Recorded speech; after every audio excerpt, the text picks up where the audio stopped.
GLP-1 medications have become one of the most talked about topics in the health and fitness world. Some people think it's a miracle solution. Others think they're cheating. What's true? We'll tell you in this episode of the podcast. Welcome to the CrossFit Edwardsville Community Podcast, where we hear and learn from our coaches, CrossFitters, and Glen Ed community leaders. Now, here are your hosts, Dallas and Greg. Guys, I'm Coach G, one of the CrossFit coaches here at CrossFit Edwardsville. Don't take any drugs myself, including GLP-1s, but I coach a ton of people who do. And I've seen enough to pick up on the trends. And I've talked to enough people to pick up on the threads, the things that are common misconceptions about GLP-1 medications to identify what really works with people, what doesn't. And that's what this episode series is all about. I want to help you guys know and understand what you need to know if you're going down the GLP-1 drug route or if you're considering it. This episode series is for you. So let's get into the 5 most common myths about GLP-1 medications. Number 1, the first one, taking GLP-1 medications is the easy way out. This is probably the most common criticism. The reality is that the medications do change your biological hunger signals, and a lot of people really do struggle with having really powerful appetite signals. GLP-1 medications help to regulate those signals, those signs, those warning shots, those alarm bells in your body.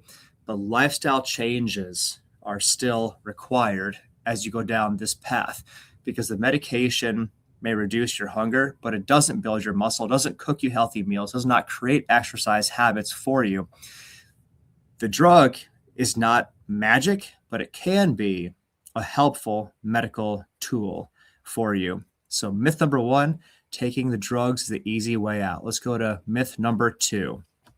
The medication does all the work for you.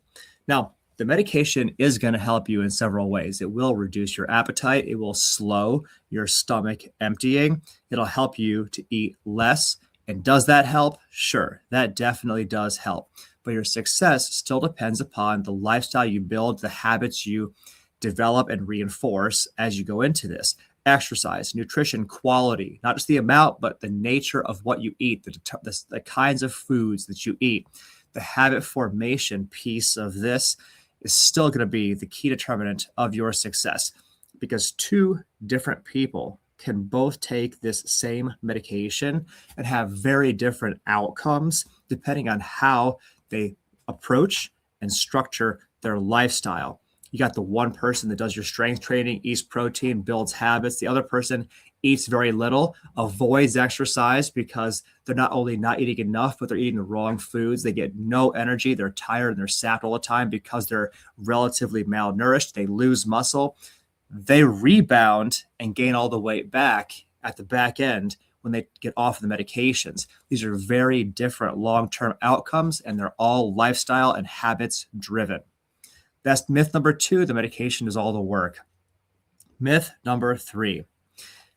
Everyone loses a lot of muscle. Now, muscle loss can happen during rapid weight loss, but it's not inevitable. There's more nuance to the story than that. So major protective factors are, do you have a regular weightlifting routine? Do you do big compound exercises, multi-joint compound, multiple body part exercises that give your body a powerful stimulus to have muscle and keep muscle? Are you getting enough grams of protein for your body weight each day? Are you not starving yourself? See, muscle loss isn't caused by the medication. It's caused by losing weight fast without supporting your body properly. You can lose fat while maintaining a ton of muscle if you've got the guidance, the structure, the support to get the healthy eating and the exercise part of this right. So myth number 3, everyone loses a ton of muscle. Myth number 4, everyone gains the weight back. Myth number 4, everyone gains the weight back. Now, weight regain is definitely a potential reality that you have to protect against, but it's not a guarantee either way. It's more likely that you rebound, relapse, and regain the weight if you never changed your lifestyle habits, you never developed a resistance training exercise routine with dumbbells, kettlebells, barbells, bands, whatever, and your nutrition habits stayed the same, or the quality, the nature of what you ate never changed. People who maintain weight loss usually build new habits in their weight loss phase, and they keep those weight loss habits. The medication here, the GLP-1 drugs, create the opportunity, but habits determine your long-term outcomes. Keep that in mind. So that's myth number 4. Everyone gains the weight back. And myth number 5, these medications are only for people who lack discipline. Reframe this, right? Obesity is caused by many factors: your biology, your hormones, your environment, your genetics, your behavior. GLP-1 medications are simply another medical tool in a bigger picture. Just like blood pressure medication can help you to manage blood pressure, GLP-1 medications can help you to manage appetite signals. Using medical help is not a failure when it's appropriate, but it has to be within the context of the bigger picture. Myth number 5, these medications are only for people who lack discipline. So, in closing, let's summarize a balanced perspective. GLP-1 medications, they're not magic, they're not cheating, but they're also not the full solution. They're a tool.